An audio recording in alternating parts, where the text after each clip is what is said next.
ഏവർക്കും പുതിയൊരു അധ്യായത്തിലേക്ക് ഹാർദമായ സ്വാഗതം. ഇന്ന് മഞ്ചാടി എന്നൊരു വൃക്ഷത്തെപ്പറ്റി പരിചയപ്പെടുത്തുകയാണ്. ഈ കാണുന്ന വൃക്ഷമാണ് മഞ്ചാടി. അത് പലർക്കും ഗൃഹാതുരത്വം ഉണർത്തുന്ന ഒരു വൃക്ഷം തന്നെയാണ്. പണ്ടുകാലങ്ങളിൽ ഒട്ടുമിക്ക വീടുകളിലും ഇത് കാണപ്പെട്ടിരുന്നതാണ്.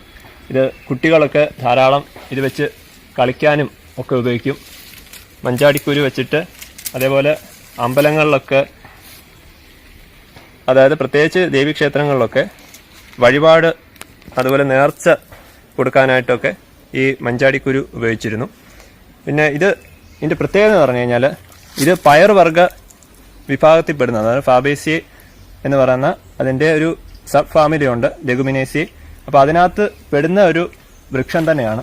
ഇത് നിൽക്കുന്നിടത്ത് അന്തരീക്ഷത്തിലുള്ള നൈട്രജൻ വലിച്ചെടുക്കാനുള്ള ശേഷി, അതായത് വേരിൽ നൈട്രജൻ ഫിക്സിങ് ബാക്ടീരിയ ഉണ്ട് ഈ ഫാബേസി, അതായത് ഈ പയർവർഗ്ഗ വിളകളിലെ പ്രത്യേകതയാണ്. അപ്പോൾ അത് ഈ ഒരു വൃക്ഷത്തിൻ്റെ വേരുകളിലും ധാരാളമായിട്ടുണ്ട്. അതുമൂലം അന്തരീക്ഷത്തിലുള്ള നൈട്രജനെ ആ ബാക്ടീരിയ ഫിക്സ് ചെയ്ത് ആ മണ്ണിൽ നൈട്രജൻ്റെ അളവ് കൂടും. അപ്പോൾ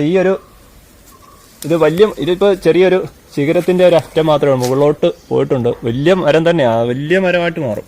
ഇത് ഭയങ്കര വണ്ണം വെക്കും, ഇതിൻ്റെ തടിക്ക് ഒരുപാട് വണ്ണം വെക്കുന്നത് തന്നെയാണ്.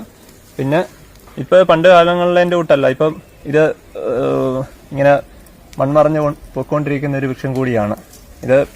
എന്നാലും ഗൃഹാതുരത്വം ഉണർത്തുന്നവർക്ക് വേണ്ടി ഒന്ന് വീഡിയോ എടുത്തെന്ന് മാത്രമേ ഉള്ളൂ. അതുകൊണ്ട് ഇത് ഇങ്ങനെ തോടായിട്ട് ഇങ്ങനെ വന്ന് ഇങ്ങനെയാണ് ഇത് ഉണ്ടായി നിൽക്കുന്നത്.